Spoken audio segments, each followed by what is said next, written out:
All right, hockey card fans. I am back from St.Jacobs Market with another little lot of hockey cards. Only 8 this time.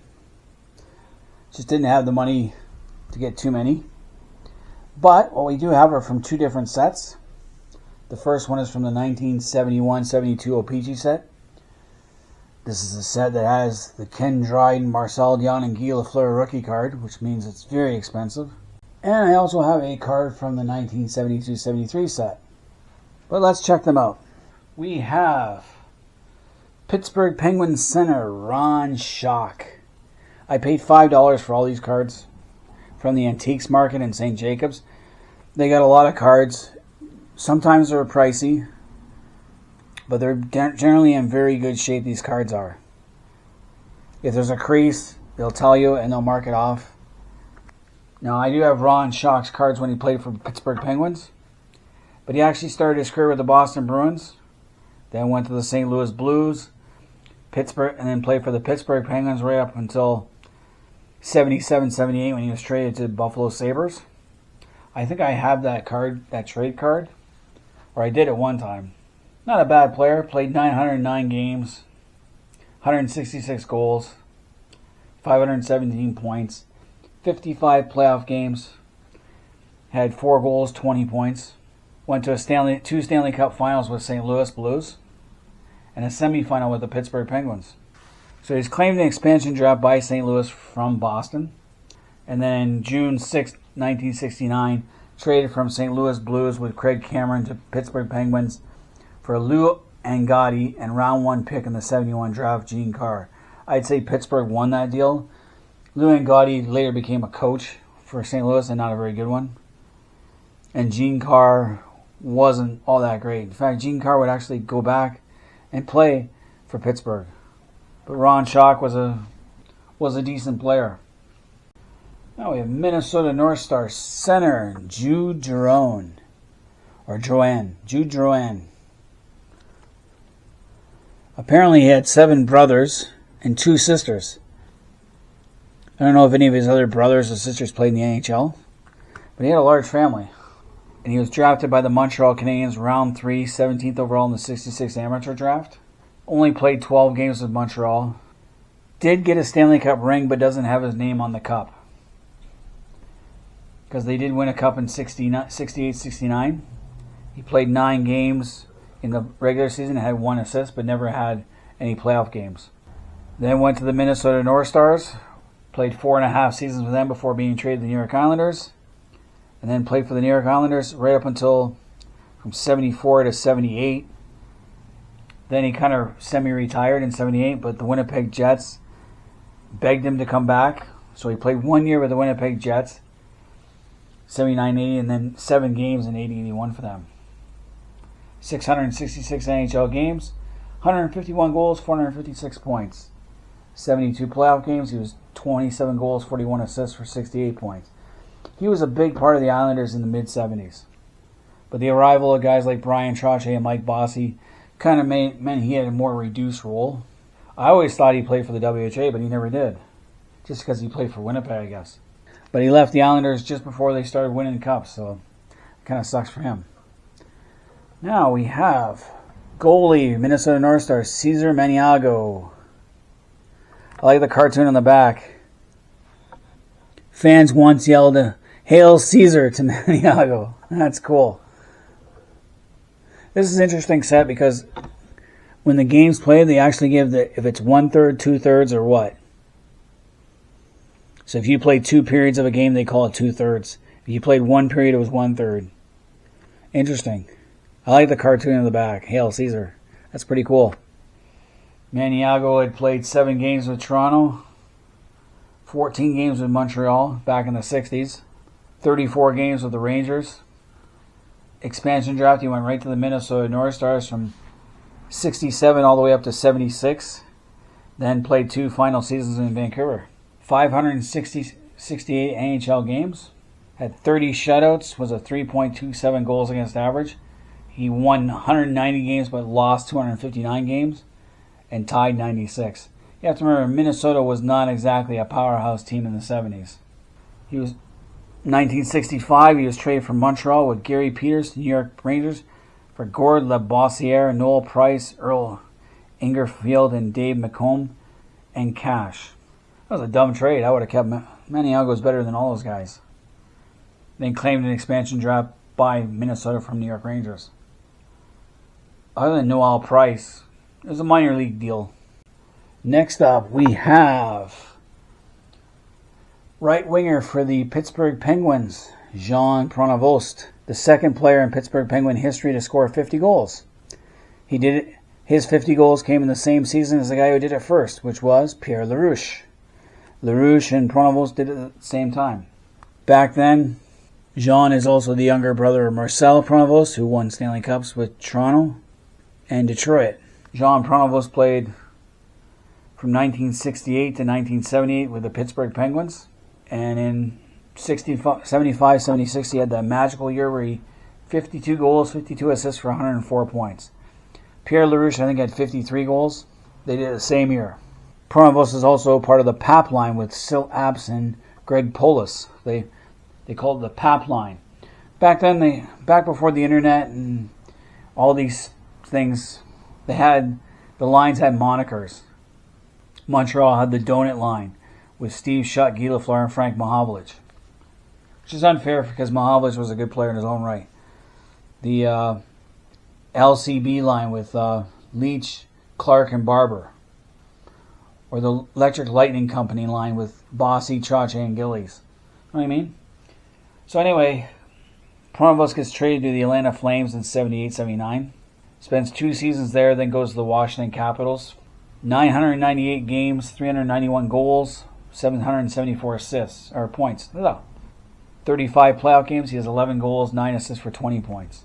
Pittsburgh had a really good team in the mid-70s. They could not get over the hump. They were up 3-0 in a playoff series against the New York Islanders, but then the Islanders stormed back and won the next 4. Don't know why he went to Atlanta, but he was traded from Boston with John Arbor to Pittsburgh Penguins for cash in 1968. So he's part of the Boston Bruins farm system. Bruins made a mistake there. I'd have to go to historical hockey trades to find out why he ended up in Atlanta. Right now I'm just using HockeyDB, which doesn't have all the trades. Alright, then we have a rookie card here. Minnesota North Stars defenseman Fred Barrett. Now this set is the portrait series because it looks like they're in a portrait, the old portraits you see. So they call this one the portrait series. He was drafted in the second round, 20th overall in the 1970 draft by Minnesota. Played 730 games with the Minnesota North Stars before finally playing 15 games with the LA Kings in his last year in 83-84. I have several of his cards over the years.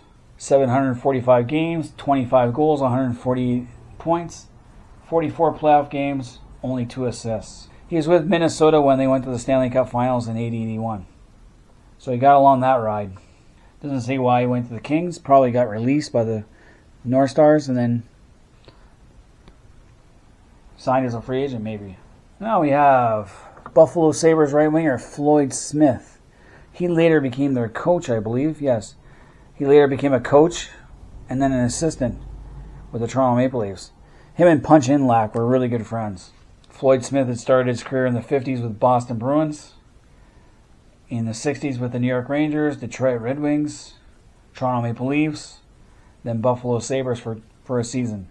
He was the Buffalo Sabres captain, but then became a personal assistant to Punch Imlach, so he stepped away from hockey, and that's when he started coaching. Never won a Stanley Cup despite playing for Toronto and Detroit.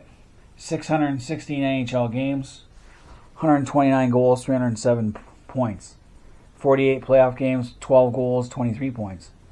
Went to a Stanley Cup final, probably with Detroit twice. As a coach, wasn't bad. 3 full seasons with Buffalo, he had winning percentages of around 0.675, roughly. I'm not doing math here. His first season as a coach in 74-75, they lost in the finals to Philly. Then the next 2 years, they lost in round 2. Then he steps away. He did win a Calder Trophy in the AHL with the Cincinnati Swords, which was the Buffalo Sabres farm system. Okay, the last one from this set we have is Mike Shaky Walton. They call him Shaky because I think because he had a nervous breakdown in Toronto. He has Mike is nicknamed Shaky, and it says that traded by Leafs after suffering a breakdown midway through the last season. So in 70-71, he was with Toronto, had a nervous breakdown, and then got traded. I like how they have the comics. It tells you a little bit more about the players, because this is before the age of internet. You didn't know about anyone unless you read the Hockey Digest. So Shaky Walton had won a Stanley Cup with Toronto.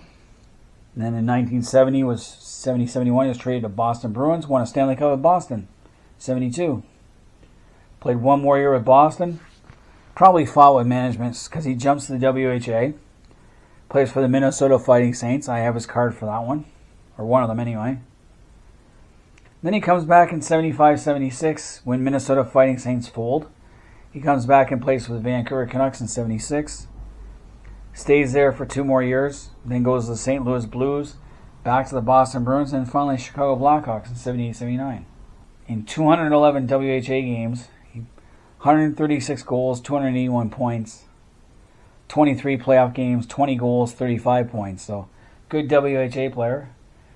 NHL stats, he's 588 games, 201 goals, 448 points.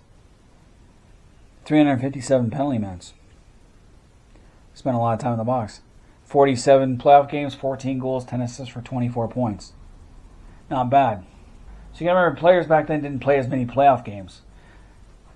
And they definitely, if you're a number 1 ranked team, like Montreal was in the 70s, you weren't playing number 16 or number 12 because you got a bye, so you'd play someone else. Like, look at what Montreal played in the final. They played Philadelphia in their first one, Boston twice, and then the Rangers. All right. So we have 7 cards from the Portrait Series. Now, I did buy 1 card from the 1973 O-PEE-CHEE set, so 72-73. And it's a rookie card. Goaltender Michael O-PEE-CHEE, Montreal Canadiens. God, he looks so thin. 5'11", weighs 161 pounds. Now, his cartoon is pretty cool. He became the first goalie to score a goal for Kansas City in 1971. This is not the NHL, obviously. What happened? Yeah, he played for the Kansas City Blues in the CHL, which is the Central Hockey League, and that's when he scored a goal. Pretty cool. He was drafted in the first round, first overall in the 1968 amateur draft by Montreal. This is one of those protected picks that Montreal had. They weren't picking like Hall of Famers with these things. None of those guys they picked became Hall of Famers. I think the best one was Regine Houle and Mark Tardif were the 2 best ones of that. Tardif could have had potential, and he's in the Hall of Fame for the WHA. He's their leading scorer all time. So St. Louis Blues, he was probably loaned to St. Louis by Montreal because they did that back then. You could loan someone a player. And then from 72 to 74, he played 32 games with Montreal, 18-6-5. His first season when he played 17 games, he had a 2.58 goals against average, which was what this card is. But his next season, he was a 4.08. He wasn't doing as well. He was supposed to... Ken Dryden retired in 73, after the 73 season, over a contract dispute. So they had Michael O-PEE-CHEE and Wayne Thomas in net. They weren't up to snuff, so they re-signed Ken Dryden quickly. And then it was Wayne Thomas, and then they also drafted Michel Larocque soon after. So he goes to the Kansas City Scouts as an expansion guy. Plays 24 games with the Scouts, has like a 4.06 goals against average, 4-16-3, which really sucks. But then he gets traded to the Pittsburgh Penguins for Dennis Huron and Jean-Guy Lagacé. Dennis Huron was a better goalie than O-PEE-CHEE, I think. But he gets better in Pittsburgh. Spends only 2 years in Pittsburgh. The 33 wins, 24 losses, and 14 ties. With roughly a 3.75 goals against average. I don't know why he's traded to Colorado, but he spends 4 seasons in Colorado, plays a lot of games for them. No shutouts with them. Best season, he has a 3.82 goals against average, 12 wins, 29 losses, and 10 ties. He was playing with him and Doug Favell were the goalies in that year. They went to the playoffs. Then he goes to the Quebec Nordiques plays another 41 games. So he's traded from Quebec Nordiques with future considerations to the Hartford Whalers for John Garrett. So he never played for the Whalers. He played for their Binghamton Whalers. John Garrett was not a great goaltender either. But let's say in 298 NHL games, he only had 2 shutouts. He has a 3.79 goals against average, 92 wins, 136 losses with 54 ties. Of course, he played for some very bad teams like Kansas City and Colorado, as well as Quebec. Wasn't very good in the 80s. So there we have it. The other thing to note with this set is that the first 132 cards are red backed, have a red border, and then the last 132 cards have a green border.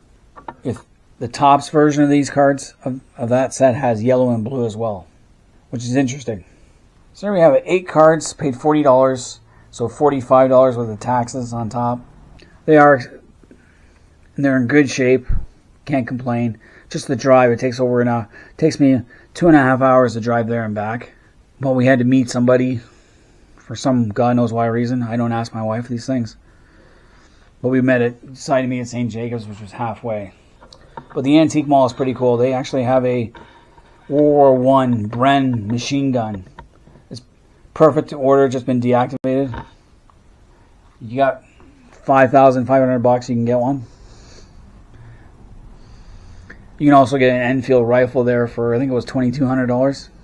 Some pretty cool stuff there. But anyway, all you hockey card fans out there, let me know what you guys think. And do you like the old style hockey cards or do you like the newer ones they have out now? Leave comments in the comment section. Until next time, this has been Hockey Night in Belmont.